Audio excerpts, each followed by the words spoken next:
दोस्तों नमस्कार, स्वागत है आपका स्पीक जी न्यूज़ पर। पश्चिम बंगाल विधानसभा चुनाव में ममता बनर्जी ने डबल सेंचुरी लगाते हुए शानदार जीत दर्ज की है।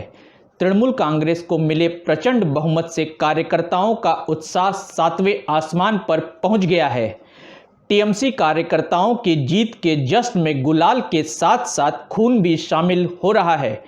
बंगाल में तृणमूल कांग्रेस का खेला शुरू हो गया है। चुनाव नतीजों के सामने आने के बाद से राज्य के विभिन्न हिस्सों में हिंसा व आगजनी का दौर जारी हो गया है। बंगाल का रक्त चरित्र एक बार फिर से उभर कर सामने आने लगा है। चुनाव नतीजों के आते ही नंदीग्राम में भाजपा के दफ्तरों में आग लगानी शुरू हो गई है। भाजपा कार्यकर्ताओं के घरों में तोड़फोड़ और हत्या की खबरें लगातार सामने आ रही हैं। इस स्थिति में सवाल उठना लाजमी है कि क्या बंगाल लोकतंत्र के जंगल राज में बदलने जा रहा है। पश्चिम बंगाल की हिंसा पर ममता बनर्जी ने चिंता जताते हुए तृणमूल कार्यकर्ताओं से शांति बरतने की अपील की है। उन्होंने कहा कि हमें भाजपा और केंद्रीय सुरक्षा बलों ने बहुत तकलीफ पहुंचाई है, लेकिन मैं लोगों से शांति की अपील करती हूं। लोग हिंसा में शामिल ना हों। अगर कोई झगड़ा होता है तो पुलिस को सूचित करें।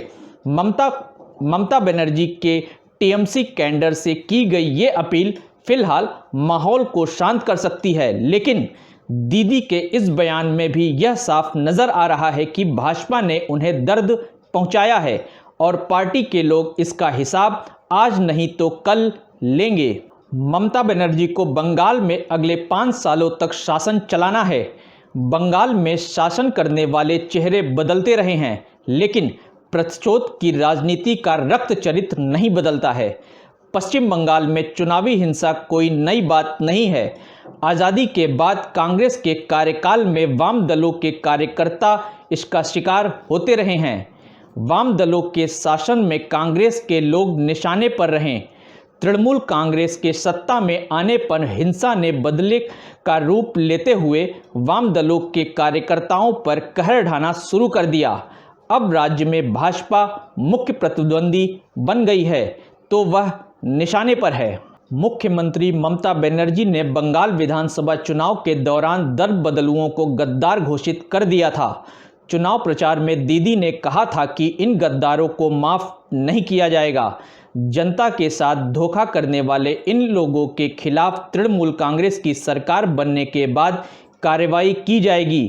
क्या सवाल नहीं उठता है कि पश्चिम बंगाल में हो रहे हिंसा को तृणमूल कांग्रेस मुखिया के इस बयान से बल मिला होगा। राजनीति वर्चस्व स्थापित करने के लिए हिंसा का खेला करने में बंगाल का पुराना इतिहास रहा है। एनसीआरबी के आंकड़ों के अनुसार पश्चिम बंगाल में 1999 से 2016 के बीच राजनीतिक हत्याओं का औसत 20 रहा है। वहीं 2018 के पंचायत चुनाव से बीते साल अक्टूबर तक करीब 100 नेताओं की हत्या हुई है। पश्चिम बंगाल में बीते कई दशकों से जिसकी लाठी उसकी भैंस की तर्ज पर राजनीति होती रही है। यहाँ के पंचायत चुनावों में लोगों को नामांकन तक दाखिल नहीं करने दिया जाता है। लोकतंत्र में शायद ही कोई ऐसी घटनाओं के बारे में सोच सकता होगा, लेकिन बंगाल में ये सभी चीज़ें नॉर्मल में आती हैं। जनता भी सियासी हिंसा को देखते हुए इसकी अभ्यस्त हो गई है। प्रतिशोध की राजनीति की जड़ें पश्चिम बंगाल में गहरी जम चुकी हैं। ममता बनर्जी के शासनकाल में भी यह बदस्तूर जारी रहा है। वर्तमान में पश्चिम बंगाल में हो रही हिंसा पर आरोप प्रत्यारोप का दौर भी खूब चल रहा है। पश्चिम बंगाल में विपक्षी दलों ने जब भी सत्तारूढ़ दल के लिए चुनौतियां पैदा की हैं, राजनीति उसका दमन हिंसा से करती आई है।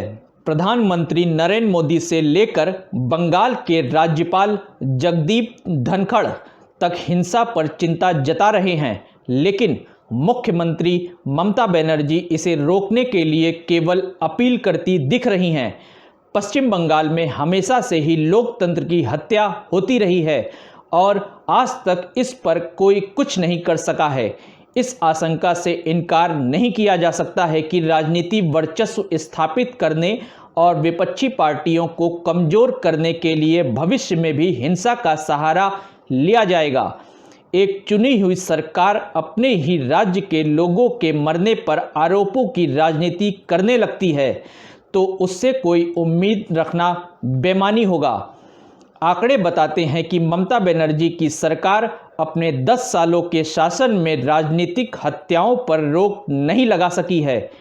कहना गलत नहीं होगा कि पश्चिम बंगाल लोकतंत्र के जंगल राज की ओर बढ़ रहा है। दोस्तों, आपको हमारा ये वीडियो पसंद आया हो तो लाइक, कमेंट और सब्सक्राइब ज़रूर करें। हमारी खबर पर बने रहने के लिए धन्यवाद।